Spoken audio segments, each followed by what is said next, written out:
और हुकूमत की जानिब से महंगाई का तोहफा दे दिया गया है। इसी पर बात करेंगे। हमारे नुमाइंदे उमर हयात हमारे साथ मौजूद हैं। जी उमर, बताइएगा। पर जो है वो हुकूमत की जानिब से जो अवाम को पेट्रोलियम मसनूआत में इजाफे का जो तोहफा दिया गया है, इसमें यकीनी तौर पर पेट्रोलियम मसनूआत की कीमतों में 4 रुपए 15 पैसे तक इजाफा किया गया है और पेट्रोल की फी लीटर कीमत में 4 रुपए फी लीटर और हाई स्पीड डीजल की कीमत में भी 4 रुपए फी लीटर इजाफा किया गया है। लेकिन इसमें एक जो गलती में जो सामने आई है वो ये है कि 4 रुपए के हिसाब से जो इजाफा है उसके मुताबिक कीमतों का तयन किया गया, लेकिन जब हमने ये देखा कि टोटल के अंदर जो है वो तकरीबन यानी 3.95 पैसे का अगर कमी की गई है मिट्टी के तेल में, तो उसको भी 4 रुपए के हिसाब से नोटिफिकेशन में बताया गया है। और फिर जो 4 रुपए 15 पैसे का इजाफा किया गया है मिट्टी के लाइट डीजल में, तो उसको भी जो है वो 4 रुपए के हिसाब से उसकी कैलकुलेशन की गई है। तो ये जल्दबाजी में मेरे ख्याल में हुकूमत ने कदम उठाया है। हुकूमत ने ये IMF से ये बाकायदा तौर पर मुआहदा किया हुआ है कि हर एक माह में 4 रुपए जो है वो पेट्रोलियम लेवी में इजाफा किया जाएगा।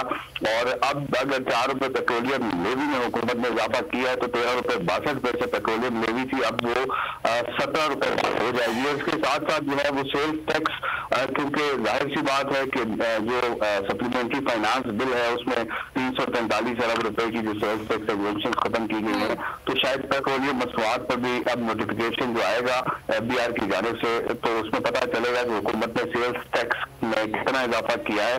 लेकिन इस वक्त अगर देखा जाए तो हुकूमत को कीमतें जो है अगर बरकरार रखते हुए भी हुकूमत जो है वो 4 रुपए लेवी लगा सकती थी। जी अच्छा उमर हयात, अभी साल नौ शुरू होने वाला है, जाहिर है तो हुकूमत ने अगर पेट्रोल की कीमत बढ़ानी ही थी तो 1-2 दिन इंतजार किया जा सकता था। अब जाहिर है अवाम तो यही कहेंगे कि ये हुकूमत की तरफ से साल नौ का तोहफा है।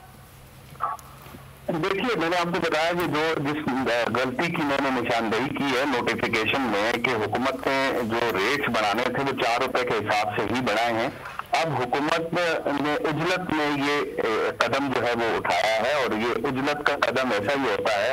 और ये सोचना चाहिए था कि एक तो साल नौ है और उसके बाद जो है वो अवाम इस वक्त महंगाई का रोना रो रहे हैं। आज भी तो जो सेंसिटिव प्राइस इंडेक्स जारी हुए हैं उसमें भी हम देख रहे हैं कि महंगाई की जो मजमूई शरह है वो 20% से जायद हो चुकी है। और इसके साथ साथ जो कम आमदनी वाले अफराद हैं जिनकी वेजेस 17,500 रुपए तक हैं, उनके लिए भी जो है वो महंगाई 22% तक पहुंच गई है। जब इस तरह के मामलात होते हैं तो हुकूमतों को बहुत सोच समझ कर फैसले उठाने पड़ते हैं। लेकिन जो इस वक्त अगर देखा जाए तो हुकूमत को जो है वो एक बौखलाहट का मौजूद है। और आपने ये देखा कि फाइनेंस सप्लीमेंट्री बिल जो है वो कौमी असम्बली में कल जो है वो पेश किया गया, लेकिन आज जो है वो उस बिल को मंजूर कराए बगैर जो गैर मुअय्यना मुद्दत तक कौमी इजलास जो है वो मुलतवी किया गया। तो हुकूमत को ये सोचना चाहिए था और अवाम जो है वो इस इजाफे को बर्दाश्त करने के काबिल नहीं है। तो उमर हयात, अभी कुछ दिन पहले 5 रुपए की कमी की गई थी पेट्रोलियम मसनूआत में, तो उस वक्त भी ओगरा की जानिब से तो तजवीज़ थी कि 11 रुपए की कमी की जाए क्योंकि आलमी मार्केट में कीमतें पेट्रोलियम मसनूआत की कम हुई थी। तो अभी क्या आलमी मार्केट में भी कीमतें बढ़ी हैं जो हुकूमत को ये फैसला करना पड़ा? देखिए, मैं अभी कुछ देर पहले जो है वो ब्रेंट क्रूड का जो रेट है वो चेक कर रहा था, तो ब्रेंट क्रूड का रेट पिछले दिनों जो है वो 67-68 तक गया था। और हुकूमत की जो परचेजिंग 20 दिन पहले करती है, लेकिन उसके बाद भी मैंने देखा है कि $74 फी बैरल जो है वो ब्रेंट की रेट इस वक्त अगर देखा जाए तो ओपेक बास्केट में मौजूद है।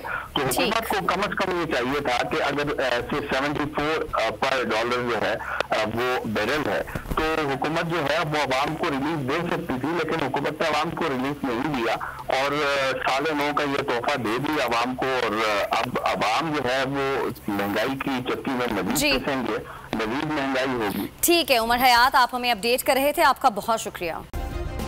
सब्सक्राइब करें और बेल दबाएं ताकि कोई खबर रह न जाए।